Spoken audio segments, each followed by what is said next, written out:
Hello' student, আজি তোমালোকৰ দ্বাদশ শ্ৰেণীৰ উচ্চতৰ অসমীয়া বিষয়ৰ ই যে অগ্নিবীণাৰ টান কবিতাটিৰ কিছুমান অতিৰিক্ত প্ৰশ্নোত্তৰ কেইটা আলোচনা কৰিম। এই কবিতাটিৰ কবি হ'ল অম্বিকাগিৰি ৰায়চৌধুৰী। প্ৰশ্ন নম্বৰ 1। অম্বিকাগিৰি ৰায়চৌধুৰীৰ গীতৰ পুথিখনৰ নাম কি?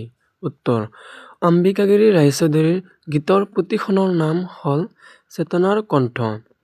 2. অম্বিকাগিৰি ৰায়চৌধুৰীয়ে সম্পাদনা কৰা আলোচনী এখনৰ নাম লিখা। উত্তৰ: অম্বিকাগিৰি ৰায়চৌধুৰীয়ে সম্পাদনা কৰা আলোচনী এখনৰ নাম হ'ল চেতনা। 3 নম্বৰ প্ৰশ্ন। অম্বিকাগিৰি ৰায়চৌধুৰীৰ এখন কবিতা পুথিৰ নাম লিখা। উত্তৰ: অম্বিকাগিৰি ৰায়চৌধুৰীৰ এখন কবিতা পুথিৰ নাম হ'ল তুমি। 4 নম্বৰ প্ৰশ্ন। কোনখন কাব্যগ্ৰন্থৰ বাবে অম্বিকাগিৰি ৰায়চৌধুৰীয়ে সাহিত্য একাডেমী বঁটা লাভ কৰিছিল?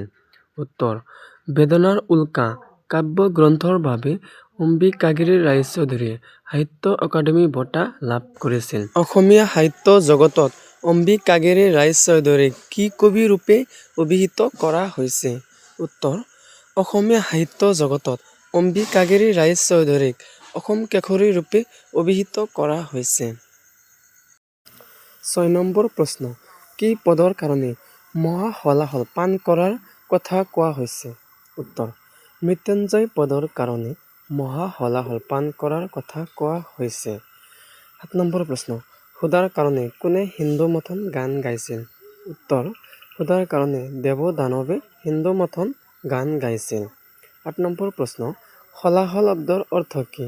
উত্তৰ: হলাহল শব্দৰ অৰ্থ হ'ল বৰ চোকা বিষ, অৰ্থাৎ সমুদ্ৰ মন্থনত ওলোৱা বিষ।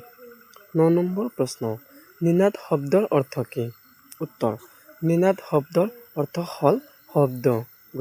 গতিকে ডিয়াৰ ষ্টুডেণ্ট, এইকেইটা প্ৰশ্নোত্তৰ ভালদৰে চাই যাবা।